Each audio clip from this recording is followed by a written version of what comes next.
Hola amigos, ¿qué tal? Stuart here from Spain Speaks. With the Spain news update, we'll have a look at some of the main stories that have caught my attention in the press here today in Spain, and we'll also take a look at some comments that have been left on the channel in recent times by viewers. Before I begin, a huge thanks to all of the people that have supported the channel in recent times, whether it's by buying me a coffee, whether it's through the super thanks option on YouTube, longer term supporters on Patreon, and the channel members of this YouTube channel. Thank you very much for that support. Now, straight into the news. And as we know, Spain has a couple of diplomatic spats in progress at the moment. One, of course, with Argentina because of the words of Mr. Milei a week or so ago, and also because of the words of the Transport Minister here, Oscar, pointed towards Mr. Milei. And the other diplomatic spat that Spain now has is with Israel. Spain has said that it is going to recognize the state of Palestine tomorrow, and let's just say that Israel is not happy, and it has threatened Spain in a communique saying that whoever hurts us, we will hurt them, after the video published this weekend by Israel in which it mixes images of Hamas with other images of Spanish folklore. Now comes the statement with which the Israeli foreign minister threatens our country. Whoever hurts us, we will hurt them. The Israeli foreign minister ordered on Monday the Spanish consulate in Jerusalem to stop providing consular services as of June the 1st to Palestinians residing under the Palestinian Authority, that is, in the occupied West Bank. In a diplomatic note sent to the embassy, the Israeli Minister of Foreign Affairs, Israel Katz, formalizes this prohibition already announced on Friday as punishment for Spain's recognition of the Palestinian state, which will be made official this Tuesday after the Council of Ministers, and for the statements of Vice President Yolanda Díaz, who closed the speech with the pro-Palestinian slogan, "From the river to the sea, Palestine will be free," which Israel considers anti-Semitic. So some strong words from Israel directed at Spain and other countries that are going to support the Palestinian state.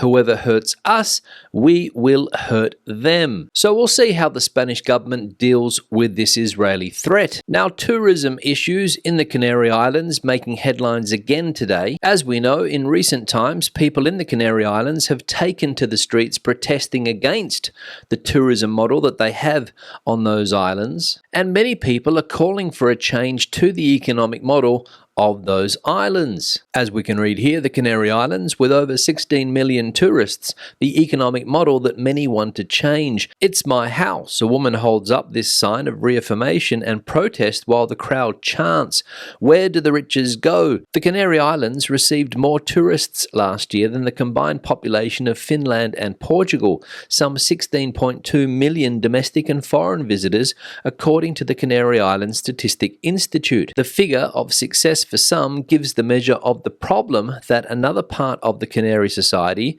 feels threatens their welfare. There is a perception that tourism is not helping to solve their problems, among which weighs the lack of opportunities, says Raul Hernandez, director of the chair of tourism at the University of La Laguna.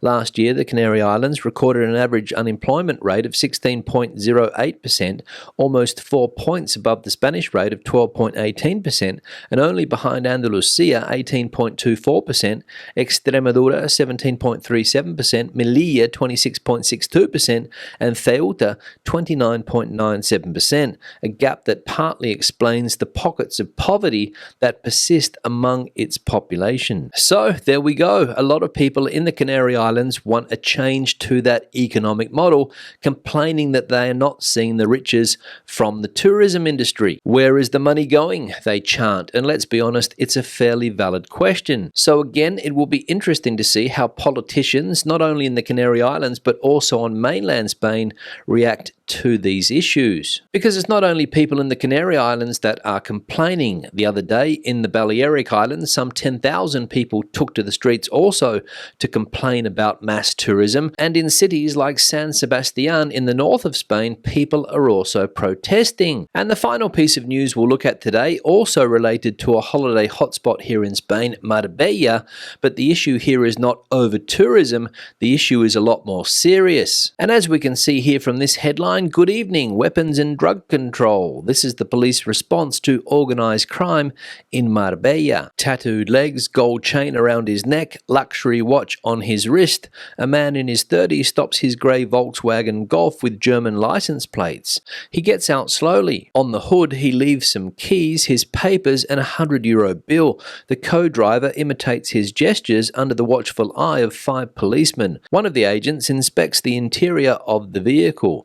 There are 6,000 or 7,000 euros in cash, he says, while a colleague checks identities. All in order, they can go on. It is 9:30 at night and 3 groups of the National Police's Prevention and Reaction Unit are carrying out the first check of their shift near Puerto Banús in Marbella, while 3 others are doing so a little further on. Drugs, weapons, fugitives. They are looking for any connection with organised crime. El País accompanied this unit on a working day in the fight against drug trafficking. So there we go, police weapons and drug controls down there in the city of Marbella, seemingly commonplace. But interesting that they let those 2 tattooed German fellows go with 7,000 euros in cash inside their car. All in order, said the police, which does seem very, very strange. Now let's have a look at some comments that have been left on the channel recently. One here from Gold Geologist. Argentina does not have the mineral wealth of Australia. However, Argentina has better weather and land for raising cattle. Yeah, Gold Geologist, thanks for the comment, and obviously in response to another comment that was left on the channel the other day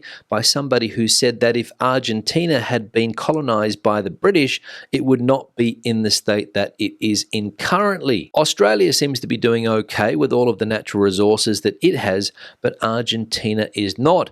Why such a difference? And Gold Geologist pointing out there that Argentina doesn't have the same amount of natural resources that Australia has. So an interesting debate about why some countries in the world with natural resources seem to do better than others. One here from Mad Planet regarding the protests. A little bit of help will come from the government.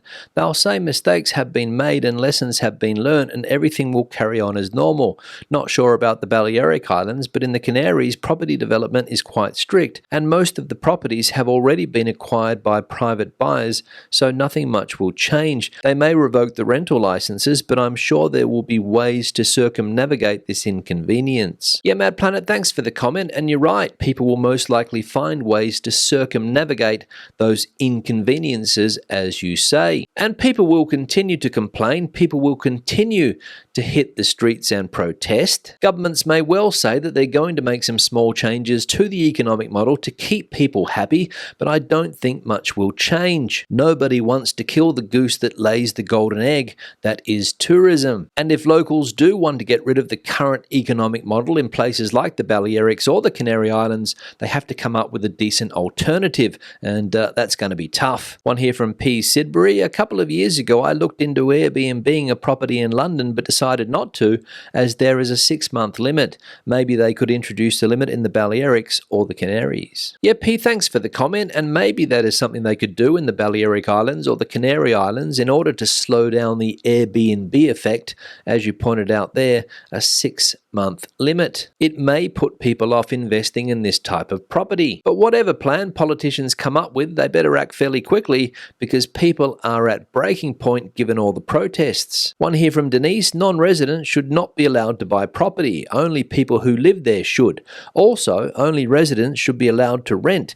Too many people who don't live there buying property to let as Airbnb. Same problem in the UK in coastal areas and nice villages. Yeah, Denise, thanks for the comment. A little bit difficult to read because some full stops and commas were necessary, but I think I got the gist. And that could be another solution to the problem. Ban property sales to non-residents in places like the Balearic Islands or the Canaries where people are complaining that they can't get access to decent low-cost housing. Will it be easy to do? Probably not. Will it ever happen? I've got no idea, but I'm sure some local governments here in Spain already have a plan like this on the table and they're trying to work out whether they can implement it or not. One here from Sam. Brits who believe that they possess an inherent right to behave reprehensibly while on vacation in Spain are so wrong. Using Spanish holiday venues as a toilet will cease forthwith, and Brits who are ignorant of or ignore these changes in tourism regulations will find themselves suffering heavy financial substantial penalties and or abruptly removed from Spain. Yeah, Sam, thanks for the comment and some interesting words there.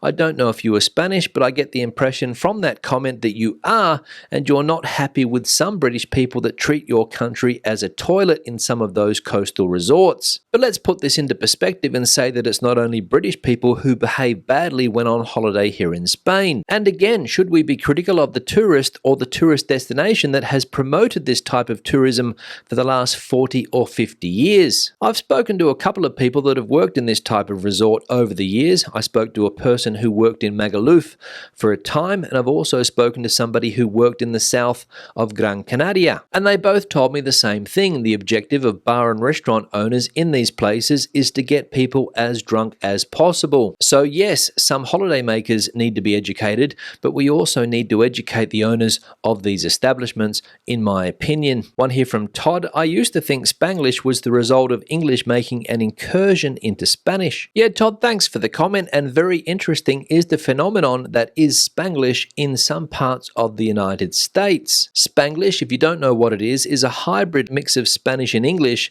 and quite often can be heard in some parts of the United States, for example, states like Florida, Texas, I imagine, and also California. And as another person pointed out during yesterday's live stream, it can also be heard in Gibraltar, where people are bilingual and often mix the two languages. And could Spanglish one day be recognized as an official language? I've got no idea, but some people think that it could happen, because as more people from Spanish-speaking countries move into English-speaking countries, for example, the United States, then this way to speak will only grow. So like it or hate it, Spanglish is only going to become more popular and grow and grow and grow. On that note, I'm going to wrap the video up. Questions and comments, please leave them in the section below. If you have anything to add to the conversation today, please, the comment section is the place for you. If you speak Spanglish, let us know some of the words that you use. Also in that comment section, give the video a thumbs up if you liked it, thumbs down if you didn't. I'll see you in the next one. Hasta luego.